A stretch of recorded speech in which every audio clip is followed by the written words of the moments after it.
Hello friends, welcome to fusion சமையல். எல்லோரும் எப்படி இருக்கீங்க? இன்றைக்கி நம்ம சேனலில் இட்லி, தோசை, சப்பாத்தி, பரோட்டாக்கெலாம் ஏற்ற சூப்பரான ஒரு சால்னா ரெசிபி தாங்க பார்க்க போகிறோம். மிஸ் பண்ணாமல் ட்ரை பண்ணி பாருங்கள்.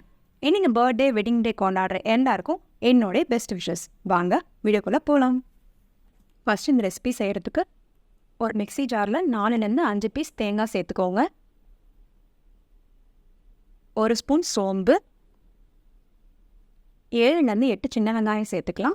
சின்ன வெங்காயத்துக்கு பதிலாக நீங்கள் ஒரு மீடியம் சைஸ் வெங்காயம் கூட சேர்த்துக்கலாம். இதோட 3 முந்திரி, 1 ஸ்பூன் கசகசா சேர்த்து கொஞ்சமாக தண்ணி சேர்த்து நல்ல ஒரு ஃபைன் பேஸ்ட்டாக அரைச்சிக்கோங்க. இப்போ பாருங்கள், இந்த அளவுக்கு ஒரு ஃபைன் பேஸ்ட்டாக அரைக்கணும். இது அப்படியே இருக்கட்டும். நெக்ஸ்ட்டு ஒரு குக்கரில் 3 ஸ்பூன் எண்ணெய் சேர்த்துக்கோங்க. எண்ணெய் சூடானவுடனே 2 பீஸ் பிரிஞ்சி இலை சேர்த்துக்கலாம். 2 பட்டை,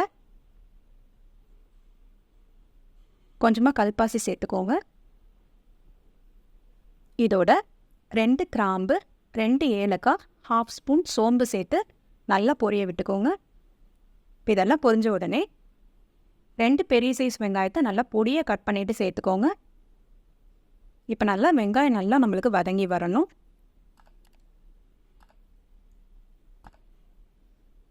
வெங்காயம் வதங்கின உடனே 2 பெரிய சைஸ் தக்காளியை பொடியாக கட் பண்ணிவிட்டு சேர்த்துக்கோங்க. சேர்த்துட்டு இந்த சால்னா ரெசிபிக்கு தேவையான அளவுக்கு உப்பை இப்பயே சேர்த்துடலாம். சேர்த்துட்டு நல்லா வதக்கி விட்டுக்கோங்க. இப்போ இது நல்லா வதங்கிடுச்சு. இதோட 1 ஸ்பூன் அளவுக்கு இஞ்சி பூண்டு விழுது சேர்த்துக்கலாம்.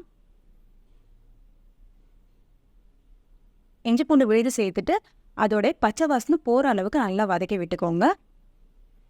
நம்ம இன்றைக்கி ப்ளைன் சால்னா தான் செய்ய போகிறோம். இப்போ இதில் 1/2 ஸ்பூன் மஞ்சள் தூள், 1 spoon Kashmiri chilli powder, 1 spoon மல்லித்தூள், 1 ஸ்பூன் கரம் மசாலா சேர்த்துருக்கேன். நீங்கள் கரம் மசாலாவுக்கு பதிலாக கறி மசாலா கூட சேர்த்துக்கலாம். சேர்த்துட்டு நல்லா கலந்து விட்டுக்கோங்க. நான் ஸ்பைஸ் கொஞ்சம் கம்மியாக தான் சேர்த்துப்பேன். நீங்கள் காரம் தேவை அப்படின்னா இன்னும் கொஞ்சம் நல்லா சேர்த்துக்கலாம். இதோட 1 கப் அளவுக்கு புதினாவையும் கொத்தமல்லியும் சேர்த்துக்கிறேன். நம்ம இந்த சால்னாக்கு புதினாவும் கல்பாசியும் தான் நல்ல ஒரு டேஸ்ட் கொடுக்கும். மிஸ் பண்ணாமல் சேர்த்துக்கோங்க. சேர்த்துட்டு நல்லா கலந்து விட்டுக்கோங்க. இப்போ நம்ம அரைச்சி வச்ச தேங்காய் விழுது சேர்த்துக்கலாம். சேர்த்துட்டு சால்னா எந்த அளவுக்கு தேவையோ அந்த அளவுக்கு தண்ணி சேர்த்து கலந்து விட்டுக்கோங்க. நான் கொஞ்சமாக தான் தண்ணி சேர்த்துருக்கேன். இப்போ குக்கர் மூடி போட்டு மீடியம் ஃப்ளேமில் ஒரு விசில் விட்டு எடுத்துடலாம்.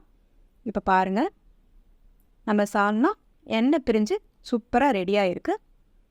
இப்போ மல்லி இலையை தூவி மிக்ஸ் பண்ணி விட்டுக்கோங்க. இப்போ நான் சூடான சப்பாத்தியோட சர்வ் பண்ண போகிறேன். நீங்களும் கண்டிப்பாக ட்ரை பண்ணி பாருங்கள்.